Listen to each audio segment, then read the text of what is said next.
Tapos pag siguro mga unang tayo, masakit. Tapos pag na-stretch na, okay na. Simula September yun, hanggang ngayon. Masakit pa rin. Pero dati, ikaw ang nagpadala sa kanila. Oo. Sa father Kasama ko, ko yung yung father ko kasi, pinag-video mo. nandiyan sa labas kumakain ng ice cream. Pero okay na kayo. Hindi ako okay na ako. Yung asawa ko, hindi mo naman din naman sabi mo kasi Hindi mo na siningin. makakasabi. Hindi mo nga siningin. Hindi mo na nga Hindi siningin. naman pwede yung, siyempre, sa assessment, alam ko Alam na mo na yung mangyayari. hindi na pwede.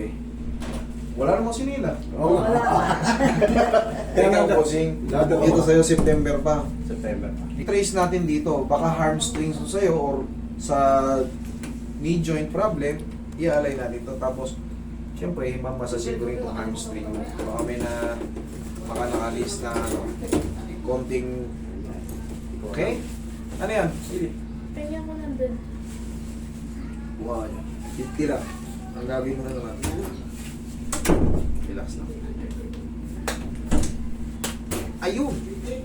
Sabi ko na nga, Nahuli. huli na yun. May tumunog eh. Huli na yan, sigurado na yan. Sa boxer siya. Lagi mo si ate. Ang gamit niya pa. Iwala sa akin. Triple sound, no? May, Pero may gumanon eh. may gumalaw, di ba? Oo. Pero mapapansin mo, pag tama ang adjustment, uy, wala lang. Pero pag mali, tok! Unti-unti na magkikreate yan, mamamagayan pag mali, pag na-dislocate yung tuhod mo. Pero, abangan natin kung mamamaga. Hindi, siyempre, mamimilipit ka sa sakit. Oo.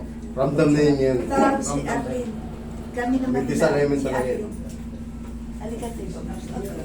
Arlene na dito. Nadali na yung kema. Sa pool na yan, dali na yan. Nung pa, meron pa po isa doon.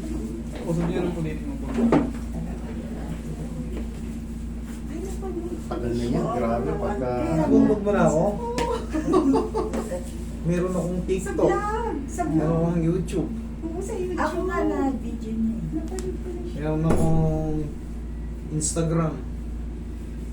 Sa Instagram, konti na yung followers ko pero ang daming viewers. Ayoko kasi ipagamot dun sa trabaho ko dahil pag tinignan nila yan, dire-diretso opera yan.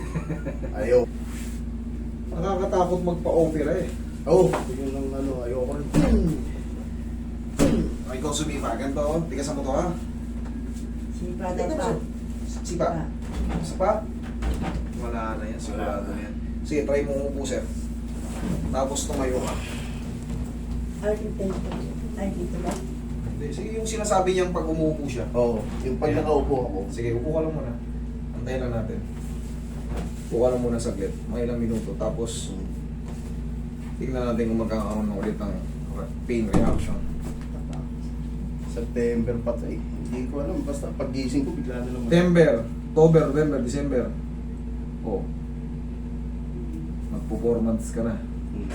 Pero syempre, sa tingin ko naman, yung in-adjust ko na yun.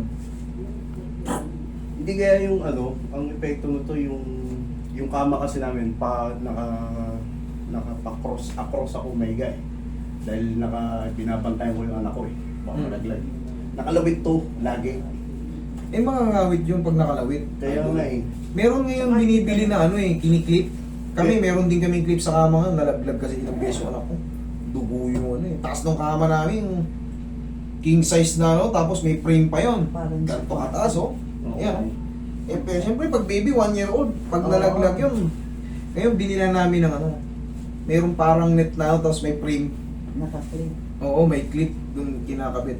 Kasi delikado ang bata pag nasa harap ng tulog mo. Kiniklip yung mga Hindi naman pwedeng natutulog ka, naka-stretch yung pamos, yung isang pamo nakaladlad lang. Yun nga eh, palagay ko. Magagawit yung mga junction yun na- mo. Palagay ko yun na nga kasi pag-gising ko nung Ay pag uwi mo, lagyan mo na lang ng ulan. Kaya yun ngayon, pag malaki na. Nilakayan ko yung mga. Ganda. Okay, oh, check mo tayo. Oh, gano'n. Oo, wala. Wala.